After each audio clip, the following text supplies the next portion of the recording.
नमो भगवते वासुदेवाय। कस्तूरी तिलकं ललाटपटले वक्षस्थले कौस्तुभं, नासाग्रे वरमौक्तिकं करतले वेणुकरे कङ्कणं। सर्वाङ्गे हरिचन्दनं सुललितं कण्ठे च मुक्तावली। गोपस्त्री परिवेष्टितो विजयते गोपालचूडामणि। सच्चिदानन्दरूपाय विश्वोत्पत्त्यादिहेतवे तापत्रय विनाशाय श्रीकृष्णाय वयं नुमः। नारायणं नमस्कृत्य नरं चैव नरोत्तमं, देवीं सरस्वतीं व्यासं ततो जयमुदीरये। राधा दामोदर भगवान को जय। सम्पूर्ण दर्शकवृन्दहरू, भक्तवृन्दहरू सम्पूर्णमा मेरो तर्फबाट जय श्री हरि जय श्री राधे अर्पण गर्न चाहन्छु। हामी कार्तिक महात्म्य श्रवण गर्दै गर्दै आज 23औं भागमा उपस्थित भइसकेका छौँ। जो धर्मदत्त नाम गरेका ब्राह्मण देवता हुनुहुन्थ्यो, ब्राह्मण देवताले कार्तिक मासमा आफ्नो जीवनभरि उहाँले व्रत बस्नु भएको रहेछ। कार्तिक मासमा व्रत बस्नु भएको रहेछ। जो धर्मदत्त नाम गरेका ब्राह्मण पूर्वजन्ममा चाहिँ धर्मदत्त हुनुहुन्थ्यो, पछाडि चाहिँ उहाँ नै फेरि दशरथ भएर त्रेतायुगमा आउनु भएको थियो। यो सारा प्रसङ्गहरू हामीले श्रवण गरिसकेका छौँ कि जो राक्षसी थिए, राक्षसीलाई पनि धर्मदत्त नाम गरेका ब्राह्मणले आफूले गरेको जुन कार्तिक महिनाभरिको व्रतको चाहिँ आदि फल दिनुभएको थियो। आदि फलले नै त्यो राक्षसीले उद्धार पाए। हेर्नुहोस् त कति प्रभावशाली रहेछ। हामीलाई एना प्रकारले अवश्य पनि राम्रो हुन्छ, चाहे यो जन्ममा होस् चाहे अर्को जन्ममा होस्। यो जन्ममा दुःखले हामी जे लिइरहेका छौँ भने पक्कै पनि हामीले पूर्व जन्ममा काहीँ न काहीँ त त्रुटि गरेकै छौँ। त्यसै कारणले गर्दा त्यसको फल आज हामीले भोग्दैछौँ यो जुनीमा नि। यो हामीले कहिले भुल्नु हुँदैन। यो जुनीमा हामीलाई किन दुःख पर्यो, किन यस्तो चाहिँ हामीलाई कति गर्दा पनि सुख मिलिरहेको छैन। हामीले हर समय सुखको खोजीमा छौँ। सुख त कसलाई मिल्छ, कसैलाई पनि मिल्दैन है। फेरि यो बुझौँ, हामी अलिकति थोरै सानो स्तरको हौँला र हामीले चाहिँ अलिकति ठुलो स्तरकालाई चाहिँ सुखी देखाउँला। एक प्रकारले देख्छौँ नि हामी, ए त्यसको त गाडी पनि छ, त्यत्रो त्यत्रो बिल्डिङ छ, 2-4वटा, छोराछोरी सबै अमेरिका अस्ट्रेलिया कहाँ कहाँ हरेक ठाउँमा, कति सुखी होला भन्छौँ। तर सुखी त ती व्यक्ति पनि छैनन् नि। फेरि यति कुरा बुझ्नु होला। तर केही न केही अलिकति आफूलाई चाहिँ रोग व्याध लाग्दाखेरि उपचार गर्ने उनीहरूसँग अलिकति धन चाहिँ हुन्छ। अलिकति केही न केही हामीले राम्रो देख्छौँ र उनीहरूमा केही थोरै धन सम्पत्तिहरू होला। अलिकति अरूको चाहिँ हाईमा उनीहरू रहलान्। त्योभन्दा अलिकति कम स्तरको हामी हौँला। तर पनि हामीले चिन्ता चाहिँ गर्नु पर्दैन। धनले नै सबै सुख दिन्छ भन्ने पनि होइन, तर धन नभई पनि हुँदैन। फेरि यो यस्तो चिज हो कि धन नभई पनि हुँदैन र धनले नै सबै सुख दिन्छ भन्नु पनि यो अलिकति गलत चाहिँ हुन्छ। किनकि धेरै ठुल्ठुला जति धनी भए तापनि उनीहरूलाई निन्द्रा लाग्दैन। सुत्ने बेलामा ट्याब्लेट खाएर सुत्नुपर्छ, खाने बेलामा भोजन मिठो हुँदैन। हेर्नुहोस्, अनेक रोग लागेको छ, टन्न खाएर आनन्दले सुत्न सक्दैनन्। गाह्रो छ। हामीले जताबाट हेर्दा पनि गाह्रो छ। तर सुख भनेको चाहिँ आफूले जुन कर्म गर्दैछौँ नि त्यसैमा आनन्द लिन सकियो भने नि हामी सुखी भयौँ। फेरि हेर्नुहोस् है, हामी त्यसरी चाहिँ सुखी हुन्छौँ। चाहे कार्तिक मासको व्रत बस्नुहोस्, यो व्रत बसेकैमा हामीले आनन्द लिन सक्नु पर्दछ। पहिलो नम्बरमा त मैले व्रत बसेँ, मलाई कष्ट भयो, मलाई केही पनि भएन भन्न थालियो भने दुखी त हामी त्यहीँनेरि भयौँ। व्रत बसेर नै हामी दुखी भइरहेका छौँ भने त्यहाँबाट हामीले के फलको आशा गर्ने। हामीले जे गर्छौँ नि खुसी भएर गर्छौँ। जुन कर्म गर्छौँ नि आनन्दका साथमा गर्छौँ, मजा आउँछ हामीलाई। के आफ्नो कर्म गर्दा, आफूले गर्ने काम गर्दाखेरि भने सम्झनुहोस् तपाईँ जति सुखी अरू कोही पनि छैन। हो त्यहाँ छ सुख चाहिँ, हामीले त्यसरी बुझ्नुपर्दछ। र जो सच्चित आनन्दका चाहिँ खानी हुनुहुन्छ उहाँसँग हामीले हाम्रो मन जोड्ने प्रयास गर्नुपर्दछ र त्यहाँबाट हामीलाई केही सुख मिल्छ। त्यहाँ मन जोड्नका लागि हामीले हरेक भगवान्का गुणानुवाद आदिलाई श्रवण गर्दै गर्दै अगाडि बढ्नु पर्दछ। त्यसै कहाँ हाम्रो मन जोडिन्छ र जोडिँदैन।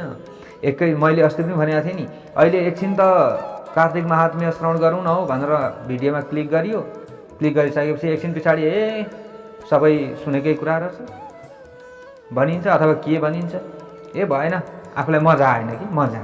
अहिले हामी मजा खोज्छौँ तर त्यो मजाले नै हामीलाई सक्छ, यसमा विचार पुर्याउनुपर्छ। हामीले सही कुरा के हो त्यसलाई हामीले खोजौँ न, सही कुरा खोज्ने प्रयत्न गरौँ न। खोजेर गहिराइमा त कोही पनि पुग्न सक्दैन, तर पनि हामीले त्यसको खोज गर्न सक्यौँ भने विशेषण कुनै न कुनै समयमा हामी त्यसको गहिराइमा पुग्न सकौँला, कुनै न कुनै जुनीमा।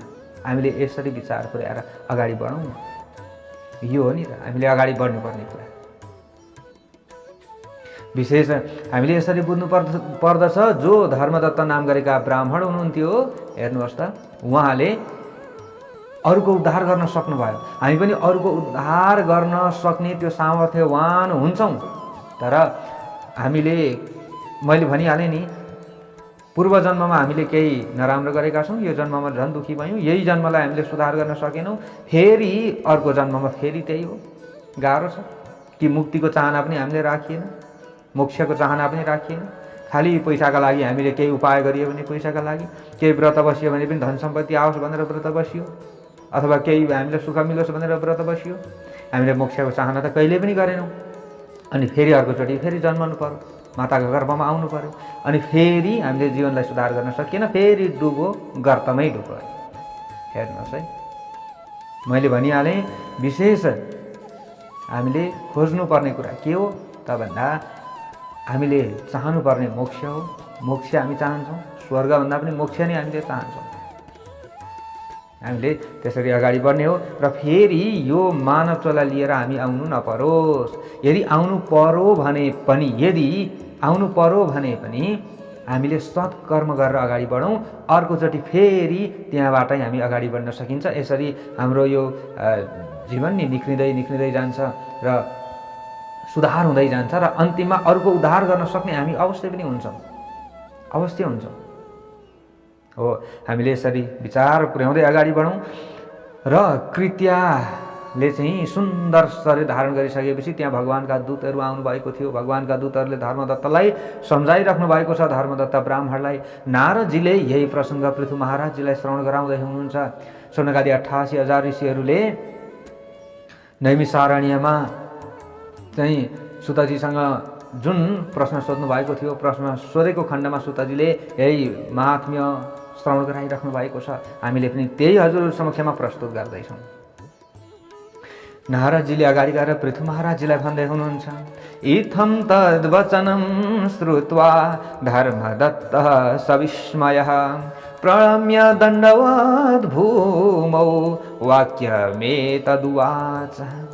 नारदजी भन्नुहुन्छ कि जो विष्णुदूतहरू थिए उनीहरूको यस्तो बाणीलाई सुनेर, कस्तो बाणी कि कार्तिक महिनाको महत्त्व धेरै ठुलो रहेको छ। तपाईँले कार्तिक महिनामा बसेको जुन व्रतको प्रभावले नै यिनको उद्धार भयो। तपाईँ धन्य हुनुहुन्छ, तपाईँ जस्तो महान व्यक्तिहरू को हुन सक्छ र भनेर बारम्बार यसरी धर्मदत्तको पनि उनीहरूले प्रशंसा गरेका थिए र कार्तिक महिनाको पनि प्रशंसा गरेका थिए।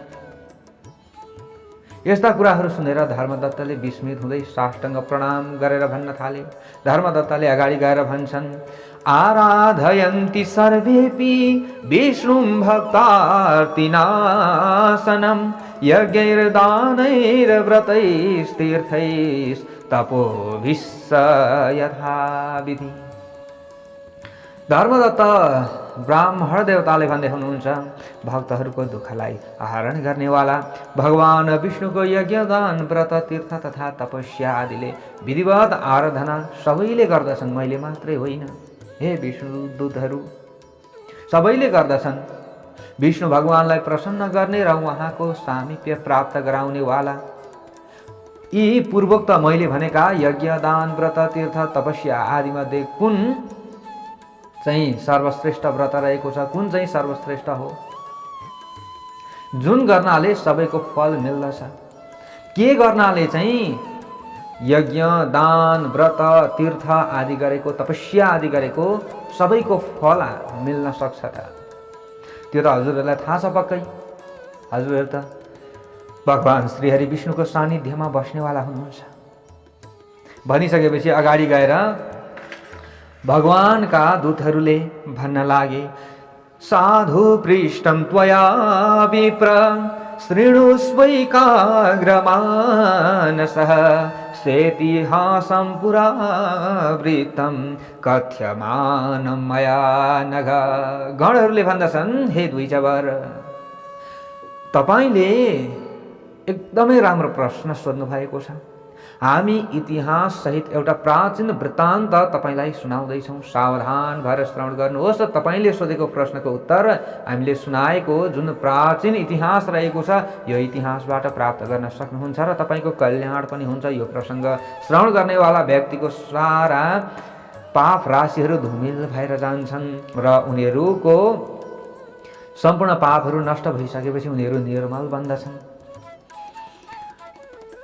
हे ब्राह्मण देवता, पूर्वकालमा काञ्चीपुरीमा चोल नाम गरेको चक्रवर्ती राजा हुनुभएको थियो।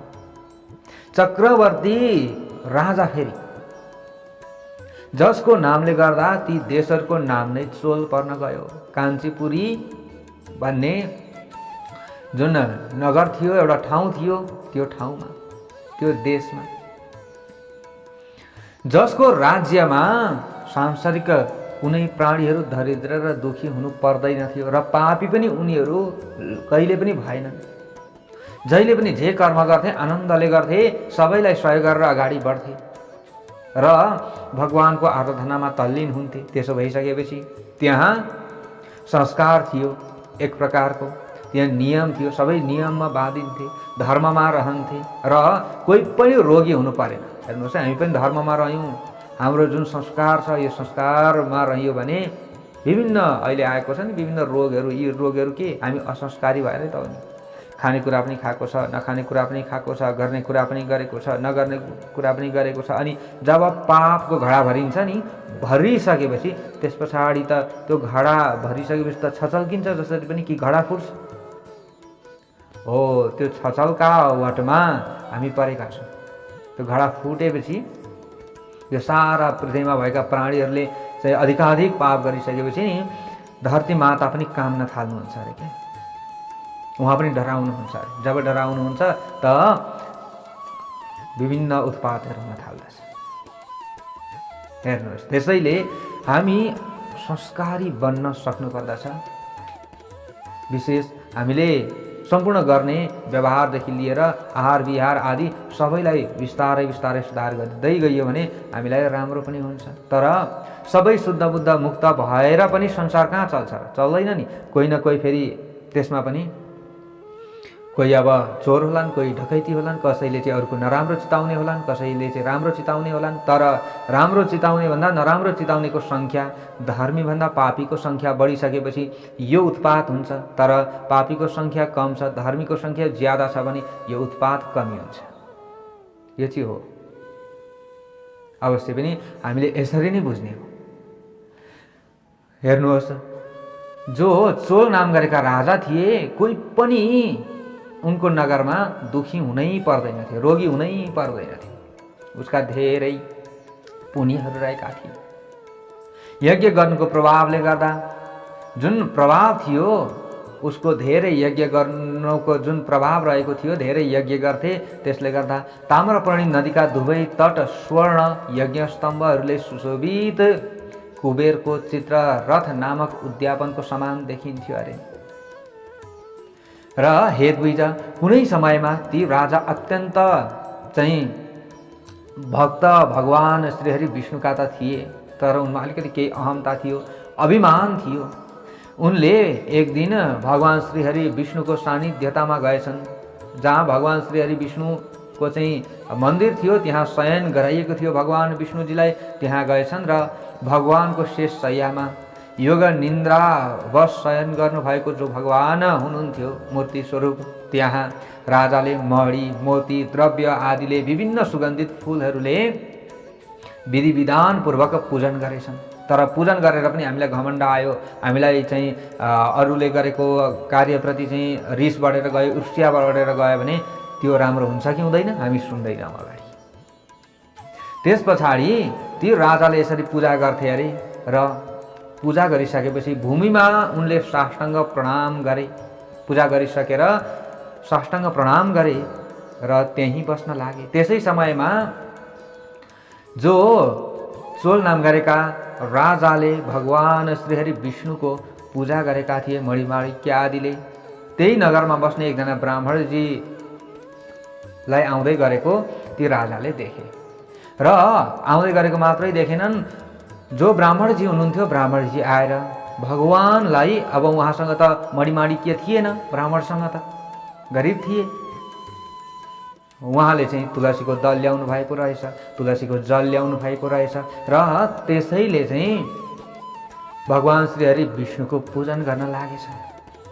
त्यहाँ गएर भगवान विष्णुजीको पूजन गर्न लागेछन्। विष्णु सूक्त मन्त्रहरूले स्नान गराउन लागेछन्, जसले गर्दा तुलसीको मन्जरी र जो तुलसीको दल थियो, पत्ता आदि थियो, त्यसले चाहिँ जो राजाले चढाइएको मणिमाणिक्य आदि थियो त्यो छोपिएछ।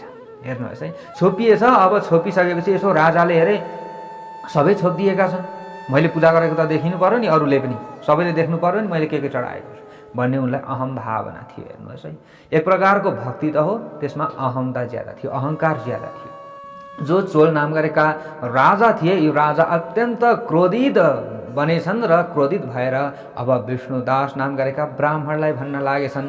ती चोल राजाले भन्छन्, माणिक्यै स्वर्ण पूजात्र शोभाढ्या या कृता मया विष्णुदास कथं श्रेय माछन्ना तुलसी दलहि। हे विष्णुदास, मैले मणिहरू र सुवर्ण आदिद्वारा सुन्दर भगवानको पूजा गरेको थिएँ। सुवर्णले सुन्दर बनाएर मैले भगवानको पूजन गरेको थिएँ। तिमीले तुलसीको दलले ढाकिदियौ, के गरेको तिमीले यो? अब राजामा यो घमण्ड थियो नि त, आफूले चाहिँ विभिन्न मणिमाणिक्य आदि चढाएका थिए, सुन आदि चढाएका थिए, यो चाहिँ अरूले देखुन् भन्ने राजामा यो घमण्ड थियो। राजाले भन्दैछन्, मेरो मतमा तिमी बिचारा छौ। हे ब्राह्मण, विष्णु भक्ति तिमी जान्दैनौ। आश्चर्यको कुरा त यो हो कि तिमीले शोभायमान श्रृङ्गारलाई ढाकिदियौ। तिमीले के जानेका छौ र? कहिले चढाएका छौ सुन आदि, कहिले चढाएका छौ मणिमाणिक्य आदि? राजाको यस्तो वचन सुनेर ब्राह्मण देवता पनि अत्यन्त रिसाउनु भएछ, क्रोधित हुनुभएछ र राजाको गौरवलाई पनि उल्लङ्घन गरेर, राजाको जो मान थियो यो मानलाई पनि उल्लङ्घन गरेर विष्णुदासले अगाडि गएर चोल नाम गरेका राजालाई पनि भन्नुभएछ, राजन भक्तिम न जानासि गर्वितोऽसि नृपश्रिया कियद् विष्णुव्रतं पूर्वं त्वया चरणं वदस्वत। अब विष्णुदासले भन्नुभएछ, हे राजन, मलाई भक्ति गर्न नजान्ने भन्यौ तिमीले। तिमीले चाहिँ के जानेको छ भक्ति गर्न? तिमीले रिसाउन मात्रै जानेको छ, क्रोधित हुन मात्रै जानेको छ। तिमीले केवल राज्य लक्ष्मीको निन्दित घमण्ड मात्र गर्न जानेका छौ। मसँग यति धन छ, मसँग यति सम्पत्ति छ, मैले चाहिँ रत्न मणिमाणिक्यले चाहिँ भगवानको पूजा गरेको छु भन्ने तिमीमा यस्तो घमण्ड छ। भन, यो भन्दा पूर्व तिमीले विष्णु भगवानको कति व्रत गरेका छौ र यस्तो साह्रो घमण्ड देखाउँछौ हे राजन भनेर यसरी विष्णुदासले पनि क्रोधित भएर भनेछन्। गणहरूले भन्दैछन् धर्मदत्त नाम गरेका ब्राह्मणलाई।